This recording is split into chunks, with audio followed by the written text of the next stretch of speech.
Finally നമ്മുടെ കയ്യിലും kunafa chocolate കിട്ടിയിരിക്കുകയാണ്. നിങ്ങൾ കാണുമ്പോൾ വിചാരിക്കും ഫോക്സോ ഫിക്സ് അല്ലേ എന്ന്. എന്തായാലും നമുക്ക് ദുബായിൽ നിന്ന് മേടിച്ചല്ലേ, അപ്പോൾ നമുക്ക് തുറന്നു നോക്കാം. തുറക്കുമ്പം നമുക്ക് ഭയങ്കര ക്ഷമയൊന്നും ഇല്ലാത്തതുകൊണ്ട് അങ്ങനെ നമുക്ക് ഇങ്ങനെ പൊട്ടിച്ചൊക്കെയാണ് ശീലം.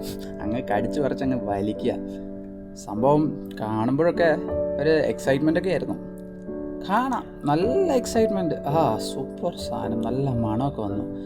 അയ്യോ, അത് പുറത്തെടുക്കുന്നതിന് മുമ്പായിട്ട് തന്നെ പൊട്ടിപ്പോയിട്ടോ. നല്ല രീതിയിൽ എടുത്തെങ്ങനെ നമ്മൾ ഒഫീഷ്യൽ രീതിയിലൊക്കെ ചെയ്യാമെന്നൊക്കെ ആയിരുന്നു വിചാരിച്ചു, പക്ഷെ അത് പൊട്ടിപ്പോയി. എങ്കിലും സാധനം കൊള്ളാം, കാണുമ്പം നല്ല രസമുണ്ട് അല്ലേ കാണാം. കുറച്ച് വാവുന്നൊക്കെ എക്സ്പ്രഷനൊക്കെ അങ്ങ് ഇട്ടു.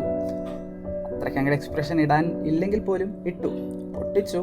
അകത്ത് കുനാഫ പിസ്തയുടെ ഫ്ലേവറൊന്നും കാണുന്നില്ല. ഞാൻ വിചാരിച്ചു കടിച്ചു കഴിഞ്ഞാൽ കിട്ടുമായിരിക്കുമെന്ന് അല്ലേ. അപ്പോൾ കടിച്ചു നോക്കിയാലോ. കടിച്ച് സൈഡൊക്കെ നല്ല കൊള്ളാം, കടിച്ചു. ഇനി നിങ്ങൾ കാണും മക്കളെ, ശരിക്കും പറ്റിച്ചോ എന്നൊരു ഡൗട്ട്. പറഞ്ഞിട്ട് കാര്യമില്ല, ഫോക്സ് എന്ന് പറയുന്ന സാധനമാണല്ലോ നമ്മൾ വാങ്ങിയത്, ഫിക്സ് അല്ലല്ലോ. സംഭവം കഴിച്ചപ്പോൾ ടേസ്റ്റൊക്കെ കൊള്ളാം. പിസ്തയുടെ ഫ്ലേവറൊന്നും കാണുന്നില്ലല്ലോ, കുനാഫയുടെ ടേസ്റ്റൊന്നും കിട്ടുന്നില്ലല്ലോ എന്ന് പറഞ്ഞിട്ടായിരുന്നു ഇരുന്നത്. എങ്കിലും ഓക്കെ, കൊള്ളാം. അപ്പോൾ ചാനലൊന്ന് സബ്സ്ക്രൈബ് ചെയ്തേക്കണേ. ബൈ.